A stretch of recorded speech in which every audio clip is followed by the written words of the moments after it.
একদিন আগে আমি লাভ ভাইব্রেশনের উপরে একটা ডিটেলস ভিডিও বানিয়েছিলাম। লাভ ভাইব্রেশন কি, লাভ ভাইব্রেশন কিভাবে কাজ করে, লাভ ভাইব্রেশনে তোমাকে কি কি নিয়ম পালন করতে হবে এবং লাভ ভাইব্রেশন যখন তুমি করবে তখন তোমাকে কি কি বিষয় মাথায় রাখতে হবে, যেগুলো একেবারেই করলে চলবে না, সবকিছু ডিটেলসে বুঝিয়েছিলাম। কিন্তু তারপরেও কিছু কমেন্ট এসেছে, তার জন্য আজকের এই পার্ট 2 ভিডিওটা বানাতে হচ্ছে। তো প্রথমে এক লাইনে একটু বলে দিই, লাভ ভাইব্রেশন বিষয়টা হচ্ছে তুমি তোমার এনার্জির দ্বারা আর একটা অন্য মানুষকে প্রভাবিত করতে পারবে।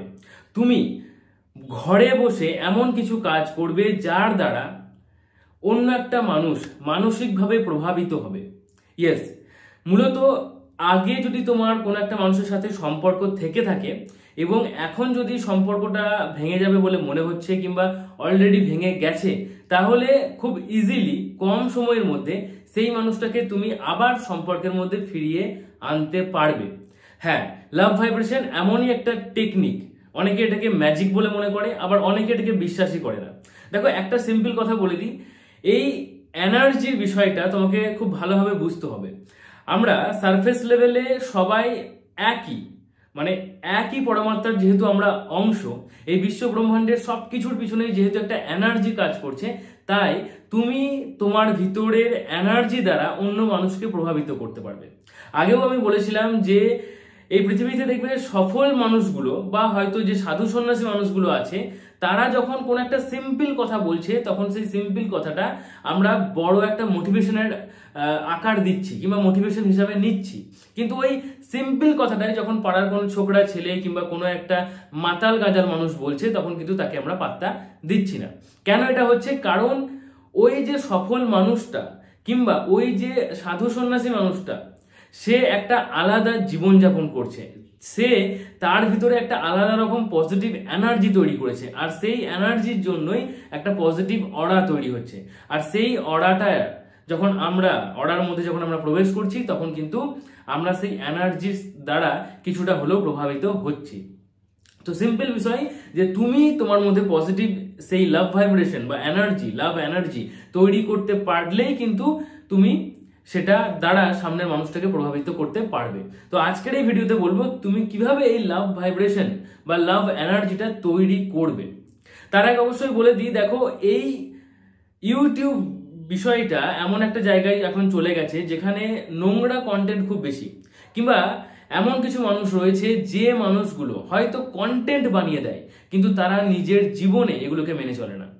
যেমন আমাদের বাংলাতে একটা বড় ইউটিউবার আছে, আমি তার নাম করছি না, মিলিয়ন্সের উপর সাবস্ক্রাইবার, তার একটা গার্লফ্রেন্ডও ছিল। সেই গার্লফ্রেন্ডকে নিয়ে সে ব্লগ বানাতো, ডেলি ব্লগ, এখানে সেখানে যাওয়া আসা, রুম নিয়ে থাকা, এটা সেটা অনেক কিছুই করতো এবং সে লাভ রিলেশন এসবের উপরে মোটিভেশনও দিত। তারপর দেখা যাচ্ছে হুট করে আবার তাকে ছেড়ে দিয়ে অন্য একটা জায়গায় অন্য একটা মেয়েকে সে বিয়ে করে নিয়েছে, সেটাও আবার সে ফেসবুকে ইউটিউবে দিচ্ছে। হ্যাঁ, তারপরে কি বলবো, তার আগের যে এক্স গার্লফ্রেন্ড সে আবার পডকাস্টে এসে বলছে বিষয়টা। তো এরকম মানুষ কিছু রয়েছে যারা শুধুমাত্র জ্ঞান দেয় কিন্তু অ্যাকচুয়ালি তারা নিজের লাইফে সেগুলোকে অ্যাপ্লাই করে না। কিন্তু তুমি আমার এই বিষয়টাকে অ্যাপ্লাই করতে পারো। কেন?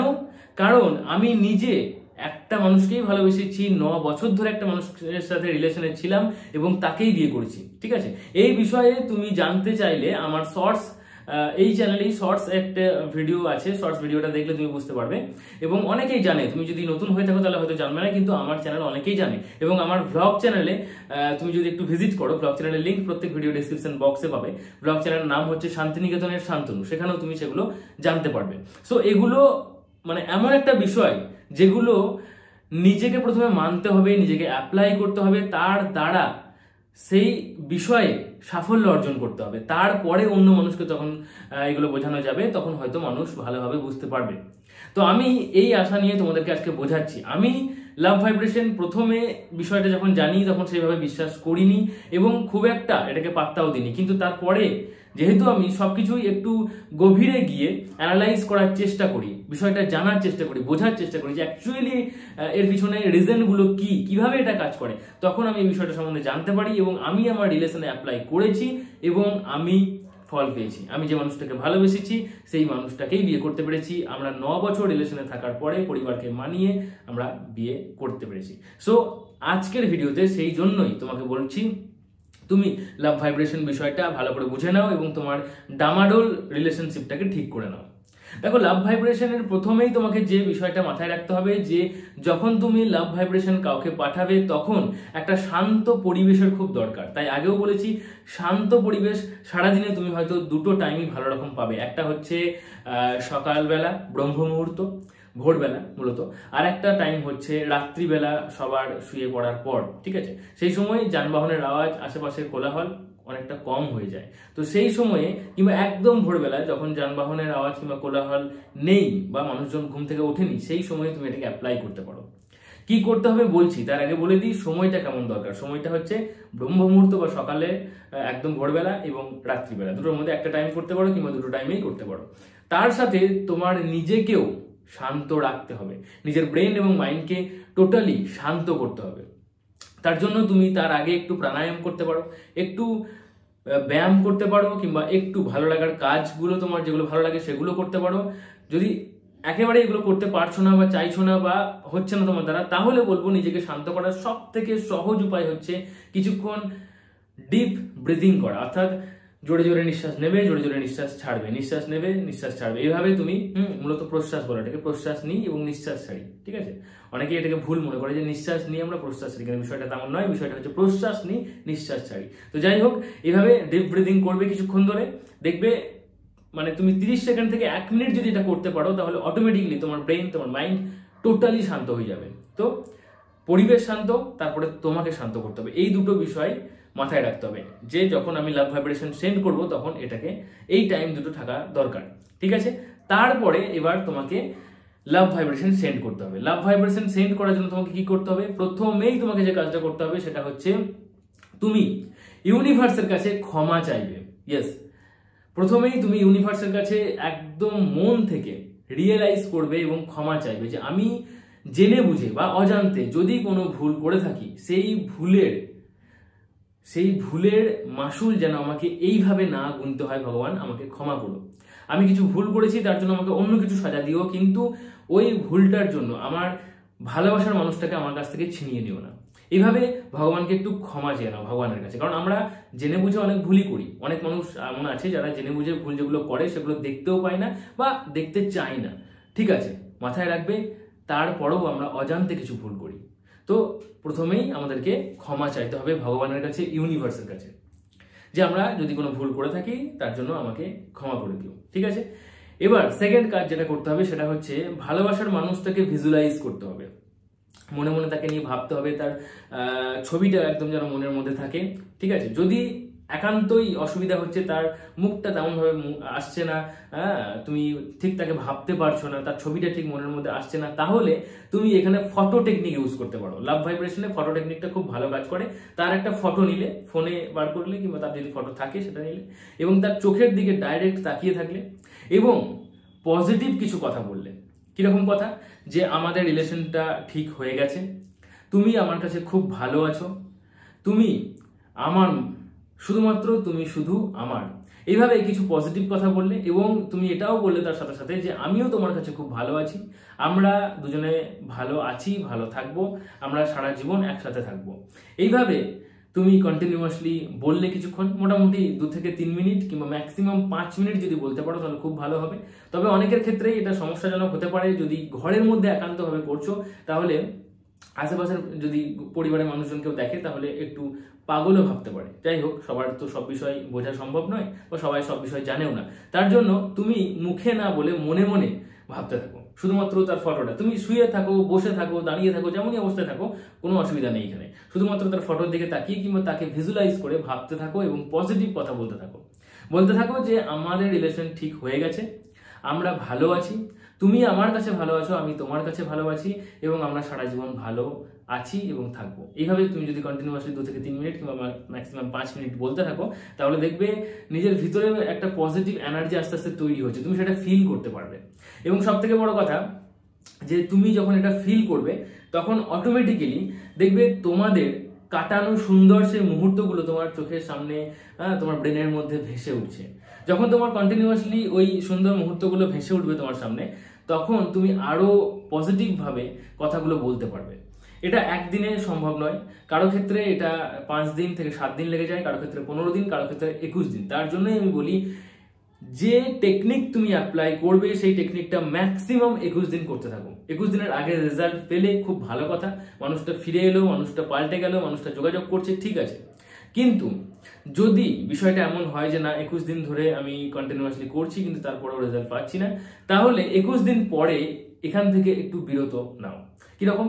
মানে 21 দিন তুমি কন্টিনিউয়াসলি নিজের মনে যেমন ভাবে করা উচিত তেমন ভাবেই করলে, পুরো মন থেকে করার চেষ্টা করলে, তারপরে সেখান থেকে বেরিয়ে এলে, এবার এটাকে লেট ইট গো করে দিলে, এটাকে ছেড়ে দিলে, তারপরে তুমি তোমার নিজের জীবন নিয়ে, নিজের হবি নিয়ে, নিজের কেরিয়ার নিয়ে, পড়াশোনা নিয়ে ব্যস্ত থাকলে, তারপরে কন্টিনিউয়াসলি আবার 1-1.5 মাস পর এটাকে তুমি আবার অ্যাপ্লাই করতে পারো। অনেকটা ওই পরীক্ষা দেওয়ার মতো, মানে 7 দিন ধরে পরীক্ষা চলছিল, কন্টিনিউয়াসলি তুমি পড়াশোনা করছো, খুব ভালোভাবে লেখালেখি করলে, তারপরে 7 দিন পর রেজাল্টটা ছেড়ে দাও যে ঠিক আছে রেজাল্ট যা হবে দেখা যাবে। কর্ম করে যাও, ফলের আশা করো না। সিম্পল, কর্মেণু অধিকারস্তে মা ফলেষু কদাচন। তো সিম্পল বিষয়, এটাকে লেট ইট গো করতে হবে এবং যদি রেজাল্ট 21 দিনের মধ্যে না পাওয়া যায় তাহলে 1 মাস পরে আবার করতে হবে। তবে ম্যাক্সিমাম ক্ষেত্রে 90% ক্ষেত্রে রেজাল্ট 21 দিনের মধ্যেই চলে আসে। তবে হ্যাঁ, একটা বিষয় অবশ্যই বলে দিই, যেটা সবাইকে মেনে চলা উচিত এবং এটা অনেকেই মানতে পারে না। যখন রিলেশনশিপের মধ্যে ভাঙন ধরবে, রিলেশনশিপটা থেকে একটা মানুষ বেরিয়ে যাওয়ার চেষ্টা করবে বা অলরেডি বেরিয়ে যাবে, তখন কিন্তু তুমি তার বিষয়ে খুব একটা পজিটিভ ভাবতে পারবে না, ঠিক আছে। মানে অনেক সময় কি হবে যে লাভ ভাইব্রেশন যখন সেন্ড করছো তখন মানে আমি বলেছি, দাদা বলেছে, সো আমি এখন পজিটিভ ভাববো, তার ব্যাপারে একটাও নেগেটিভ ভাববো না, এটা তোমার মনে হবে। কিন্তু পরক্ষণেই হয়তো 2 ঘন্টা 3 ঘন্টা পর তার ব্যাপারে আবার তুমি খারাপ ভাবতে শুরু করবে। তার কোনো একটা বিষয় যেটা সে তোমার সাথে ঘটিয়েছিল খারাপ কিছু, সেটা নিয়ে তোমার চিন্তা ভাবনা আসবে এবং তুমি তাকে আবার দুটো মনে মনে খিস্তি দিয়ে বসবে, তার ব্যাপারে কিছু খারাপ খারাপ কথা মনের মধ্যে বলতে থাকবে কিংবা অন্য কাউকে বলতে থাকবে। এরকম যদি ঘটে থাকে তাহলে কিন্তু লাভ ভাইব্রেশন কখনোই কাজ করবে না। এই 21 দিন কন্টিনিউয়াসলি তুমি তার ব্যাপারে পজিটিভ ভাববে, তোমাদের রিলেশনশিপের ব্যাপারে পজিটিভ ভাবে এবং নিজেকেও পজিটিভ রাখার চেষ্টা করবে। আমার দ্বারা তো হবেই না, আমাকে কোনো মানুষ ভালোবাসতে পারে না, হয়তো আমারই দোষ ছিল, এই সব ভাবার কোনো দরকার নেই। আবার উল্টে তুমি সেই মানুষটা কখনোই ফিরে আসতে পারে না, কারণ মানুষটা খুব খারাপ, তার চরিত্র খারাপ, তার ওটা খারাপ, তার সেটা খারাপ, এইভাবে নেগেটিভ ভাবলে চলবে না। তার ব্যাপারে নেগেটিভ ভাবে না, তোমার ব্যাপারে নেগেটিভ ভাবে না, তোমাদের রিলেশনশিপের ব্যাপারে নেগেটিভ ভাববে না। এবার নেগেটিভ চিন্তা যেন না আসে তোমার মনের মধ্যে, তার জন্য তুমি যে কাজটা করতে পারো সেটা হচ্ছে নিজেকে একটা পার্টিকুলার একটা রুটিনের মধ্যে রাখো। ডেইলি রুটিনটা খুব স্ট্রং বানাও। সকালে উঠেই আমি এই কাজটা করে নেবো, কিংবা সকালে উঠেই আমি ব্যায়াম করলাম, সকালে উঠে তারপরে আমি পড়তে বসলাম, তারপরে আমি স্কুল গেলাম, তারপরে আমি টিউশন গেলাম, তারপরে আমি একটু খেলাধুলো করলাম, তারপরে বন্ধু বান্ধবের সাথে গল্প করলাম, পরিবারের মানুষকে সময় দিলাম, একটু গল্পের বই পড়লাম, একটু নিজে যেগুলো ভালোবাসি গান শুনতে, ছবি আঁকতে, এগুলো করলাম। এইভাবে একটা প্যাকড আপ রুটিনের মধ্যে রাখো, ঠিক আছে। এবং তারই মধ্যে সারাদিনে 1বার কিংবা 2বার তুমি এই লাভ ভাইব্রেশন তাকে সেন্ড করো, তাহলে দেখবে কাজ হবেই হবে, 100% কাজ হবেই হবে, ঠিক আছে। এবার হ্যাঁ, একটা বিষয় মাথায় রাখতে হবে যে এটাকে 21 দিন পর কিন্তু লেট ইট গো করতেই হবে, ঠিক আছে। সো তারপরে তুমি আবার একবার করতে পারো, কিন্তু আর করার দরকার হবে না। 90% ক্ষেত্রে 90% মানুষদের জন্য 21 দিনের মধ্যেই কাজ হয়ে যায়, রেজাল্ট পেয়ে যায়। সো এইভাবে করো, এবং কোনো রকম প্রশ্ন থাকলে নিচে কমেন্টে জানাও, এই বিষয়ে আমি আবার তাহলে ভিডিও বানিয়ে তোমাদেরকে বলতে পারবো। তো আশা করি ভিডিওটা ভালো লেগেছে। যদি ভিডিওটা ভালো লাগে তাহলে অবশ্যই লাইক করো। এই বিষয়ে তোমার কোনো মতামত থাকলে নিচে কমেন্টে জানাও। ভিডিওটি ভালো লাগলে অবশ্যই শেয়ার করে দাও হোয়াটসঅ্যাপ স্ট্যাটাসে, সেখান থেকেও কিছু মানুষ দেখুক এবং তারাও তাদের রিলেশনশিপটা ঠিক করে নেয়। ভ্লগ চ্যানেলের সাথে জুড়তে গেলে প্রত্যেক ভিডিও ডেসক্রিপশন বক্সে লিঙ্ক পাবে, লিঙ্কে ক্লিক করে সাবস্ক্রাইব করে নাও। এবং ভ্লগ চ্যানেলের নামটাও বলে দিই একবার, শান্তিনিকেতনের শান্তনু, ইউটিউবে সার্চ করেও লাইক করতে পারো। সেখানে দেখবে আমার সিলভার প্লে বাটন নিয়ে আমার একটা ফটো আছে, যাই হোক ফটো দেখলে চিনতে পারবে। আর অবশ্যই বলে দেবো যে তোমার জীবনে কোনো সমস্যা থাকলে তুমি আমার এই চ্যানেলে রবিবার সন্ধ্যে 7:30টায় ফ্রি লাইভ সেশন হয়, জয়েন করতে পারো। এবং ব্লগ চ্যানেলেও প্রত্যেক বুধবার সন্ধ্যে 7:30টায় ফ্রি লাইভ সেশন হয়, সেখানেও জয়েন করতে পারো, সমস্যার সমাধান নিতে পারো, ঠিক আছে। প্রচন্ড গরমের মধ্যে ভিডিও বানাচ্ছি, তাই প্লিজ একটু লাইক একটু শেয়ার অবশ্যই করে দেবে। চলো আজকের মতো এটুকুই, tata, take care, thank you, ভালো থেকো, ভালো রেখো।